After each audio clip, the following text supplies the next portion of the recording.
Ryu, Jonathan, you made it through to the final round. So far, you've designed and presented a weapon in your own styles. Now, we're gonna send you back to your home forges where you will make one of the most iconic weapons from history. The Viking Battle Axe. The Viking Battle Axe was a brutal killing weapon that played a significant role throughout history. Viking warriors were mostly farmers, so when going off the fight, they would pick the tool they had close at hand, which was often a wood-cutting axe. When later models took on shapes more convenient to the fighting man, the battle axe was born.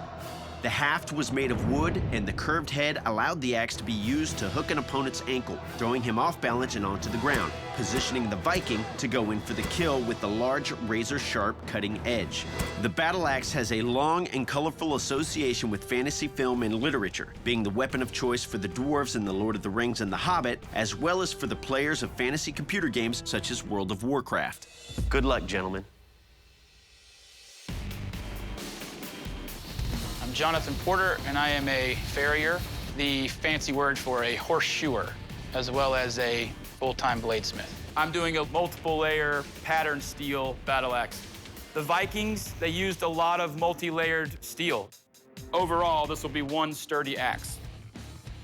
I am super pumped about this battle axe. The competition is definitely affecting me. I don't know why I don't just come in here and forge like I always do, but this contest sort of just messes me up. Man! I just wasn't paying attention. I took my eye off it and I cooked it. It's done. I gotta start over. Unbelievable! I forged Another axe head. and this time the blade held together. I think the judges are gonna be impressed with the axe in general. We're buttoned up with a really nice top-notch handle with leather wraps to go along with the head that we've worked so hard for. It's an end result that I think looks good and I'm proud of. So no matter what they think, I'm proud of what I'm gonna put in front of them this round.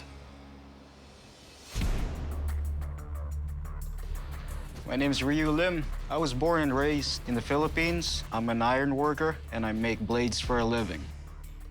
The studio shop had everything, man. I got the bare bones, only the basics.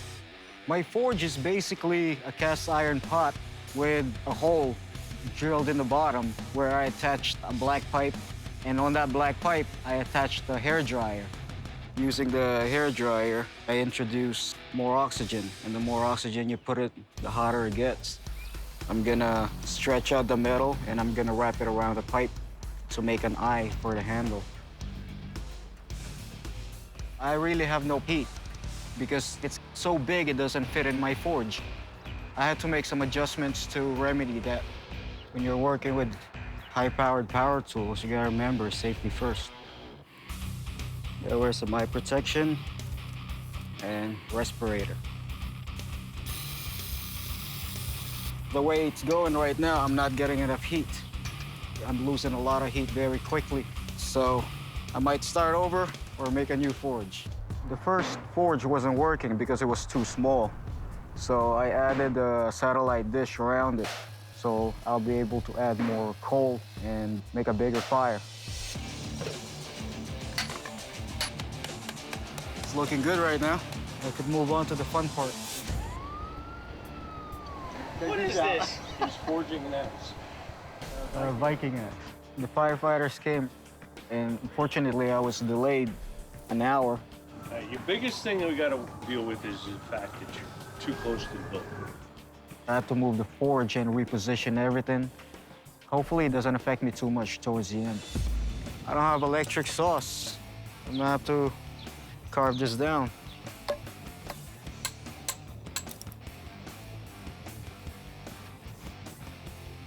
I spent the last hour pounding in the handle at the same time making it. It was tough, but I'm just really curious what the judges are gonna say, really. A battle axe doesn't have to be smooth and shiny. It just has to work. It doesn't have to be pretty to split skulls. To test the lethality of your axe, I will strike this side of beef here and see what kind of damage it does. Jonathan, you're up first. I'm ready.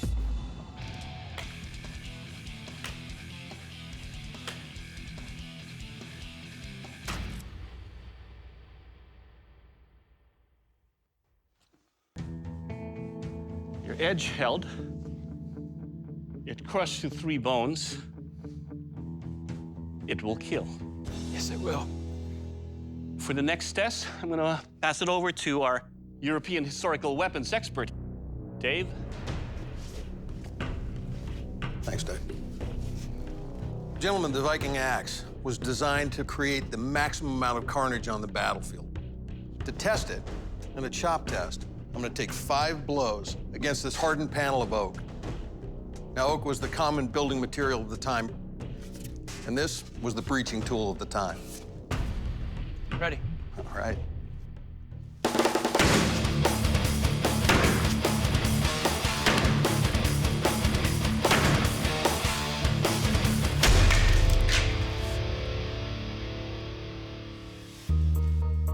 I don't know if I can crawl through that, but it seemed to do the job. That round handle, though, boy, it wants to twist in your hand. Bit of an issue. And overall, it felt pretty good. Ryu, you're up next. Are you ready? I'm ready. Let's do it.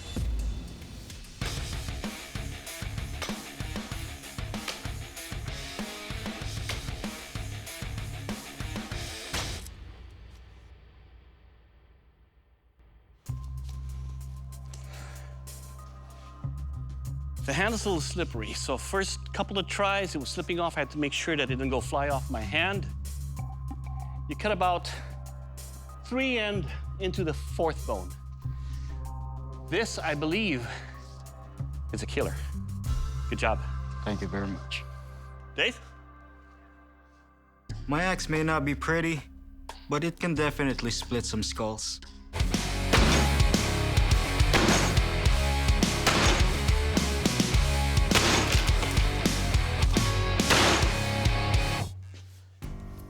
Well, it felt pretty good. My hand could travel on that handle, whereas with that leather wrap, I couldn't really move my hand while I was swinging. Nice job. Thank you. Well, gentlemen, your weapons have performed well thus far, but it's not over yet. We're gonna see just how much punishment your weapons can take in our strength test. Doug? For the strength test, your axis will be placed on the specially designed impact device. The arm is set to deliver maximum force at the point of impact. We will deliver 3 strikes on the shield. That will give us a good indication of how much pressure your axe can take. Let's see if your weapon will survive this test. Jonathan, let's test it. 3, 2, 1, engaging. Engaging. Engaging.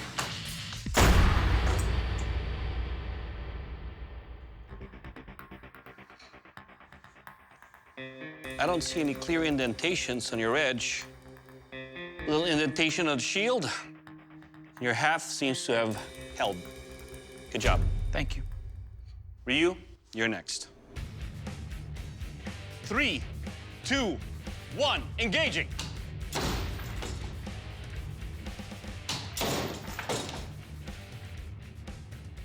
Engaging.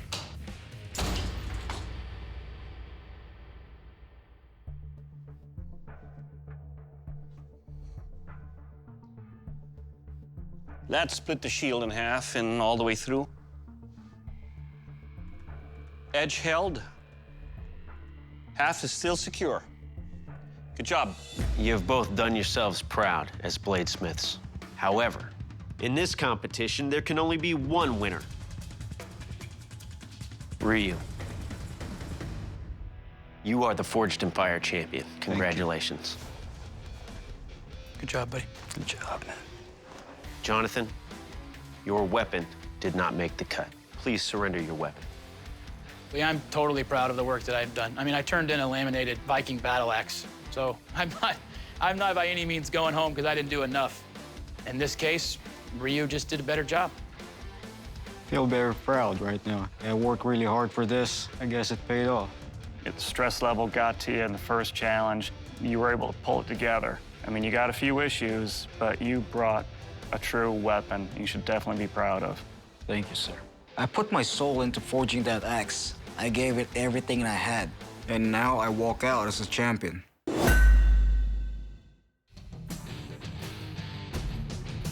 My name is Morgan Medlin, and I'm 20 years old. If someone were to think that I can't win because I'm so young, that all I have to say to them is just watch me. I'm Travis Wirtz. I own a company that manufactures accessories and tools for knife makers. And I made my first real knife when I was 12. Morgan, Travis, congratulations. You're both moving on to the final round. Now we're sending you home to forge an iconic blade that is thousands of years old. Oh, yeah. The Viking sword. The Vikings, originating from Scandinavia, raided wide areas of northern and central Europe from the 8th to 11th centuries. The Viking sword was derived from the Roman spatha and was seen as a matter of high prestige and wealth. The large double-edged weapon, used in battle along with the shield, often had a fuller along the length of the blade, increasing the strength and flexibility while also reducing weight, making it more effective in battle. The hilt and pommel provided balance to the weapon, aiding the swordsman's attack at his enemy. This iconic weapon has been immortalized in films like King Arthur.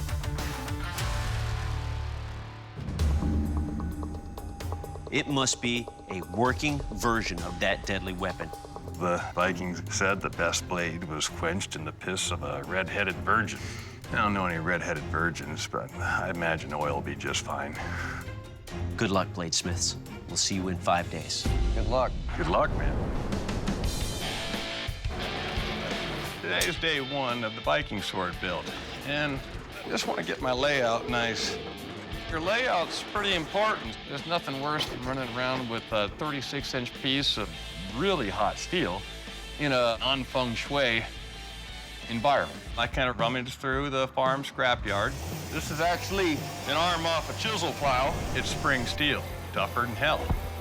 So I figure, since I have good steel, I'm not gonna do a pattern welded blade. Strike while it's hot. I'm gonna do something that's gonna perform without the likelihood of failure. I think it just kind of laughs at my hammer at this point. Day one, I feel good because essentially I'm figuring out the tools. And so tomorrow, I'll put them to use. I have my steel in the basic shape of the Viking sword. Everything's coming in straight. So I'm gonna dangle it in the forge and quench it once. I don't know what's gonna happen here. And I don't know what the forge is gonna do in the vertical position. And I don't know if I can get an even heat. All right, here we go. I don't know even if I'm at the right temperature. Oh, that's gonna happen. Uh-oh. Dun, dun, dun. Pretty straight. Oh, still hot.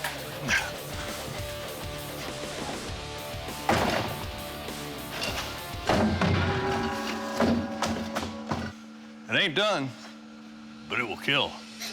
I like intentionally breaking stuff, not having stuff break on me. So this morning, I'm just gonna do a few tests. If anything's gonna happen, I'm gonna find it before the judges do. Nothing like testing.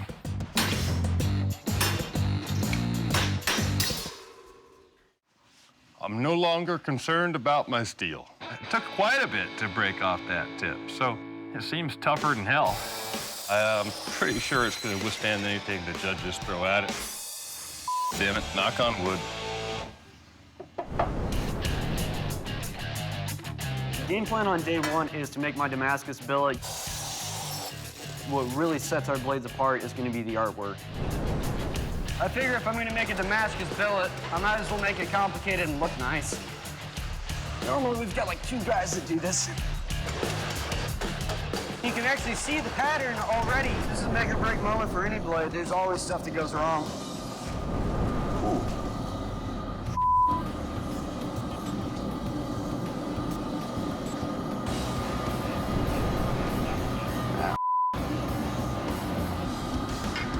That would be it. So I feel really good about how hard my blade is, but I won't really know until later for sure. Nice and tight. Let's cut some crap.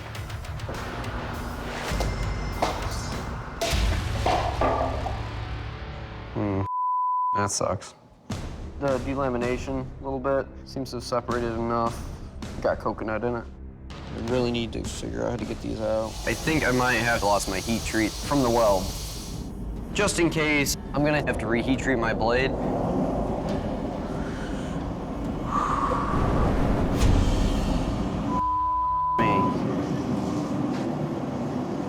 No. I'm trying to heat treat this with the handle on, but I can't get the blade itself hot enough. It's still flexible, which is not good. Salvageable? No. Should have just left it. And that was my blade. I'm so just broke my blade. I've got to figure out something and power through and turn something in. All right, gentlemen, your weapons will now be put through a series of 3 tests. Up first is the kill test. Doug? Bladesmiths, this is the kill test. The Viking sword was designed to be a single-handed weapon, used to breach through an enemy's defenses, delivering a thrust, a chop, and a slice. To test how lethal your weapon is, I will breach through the simulated sword and then deliver a thrust, slice, and chop on this ballistics dummy. Let's see how much lethal damage your weapon can do. Travis, you're up. You ready? Yep. I need Travis's blade to just fail, otherwise I'm screwed.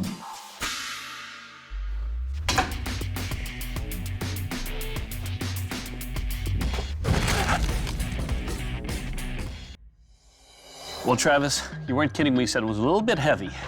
Recovery's a little bit difficult, but once you get it going, the sharpness of your edge definitely will cleave through anything in its path. If you had a little bit more weight in the back over here, that would have really definitely counterbalanced the blade. But nonetheless, that's a beautiful looking sword. This, sir, will kill. Thank you. Morgan, you're next. You ready? Yep. Let's do this. All right.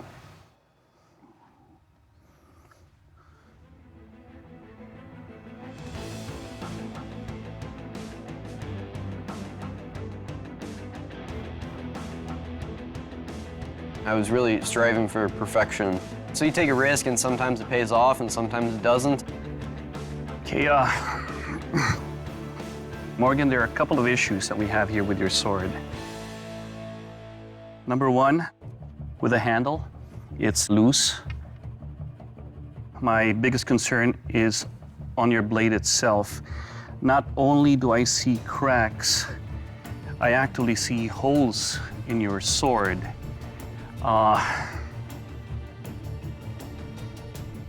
Morgan, due to the issues you have with your blade, for safety reasons, we will not be able to test your sword.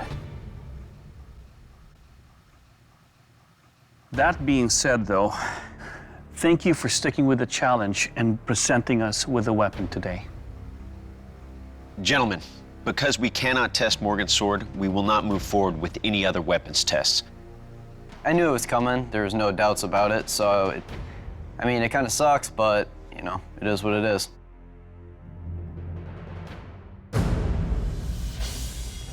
Morgan, Travis, you had 5 days at your home forges to create your own version of a Viking sword, and you both made valiant efforts. Travis, congratulations. You are the Forged in Fire champion. It's been fun, man. Yeah. Morgan, I'm sorry. You did not make the cut. Morgan, you're one of the youngest smiths ever to grace this forge. But despite that, you showed so much maturity from round 1, where you fell behind and made it all the way to the finals. Morgan, please surrender your weapon. Morgan, thank you. Thank you. Definitely, thank you. Yeah, I definitely agree with the decision. You know, I didn't win, but it's a pretty good feeling to know that I can make it this far and I'm not that little kid in the backyard tinkering around anymore. Travis, congratulations. You are the Forged in Fire champion and will be receiving a check for $10,000. You got a very, very nice looking sword. Thank you. Travis, it's a beautiful blade and performed very well. This was a hell of an experience. It really tests a person's ability to adapt under fire.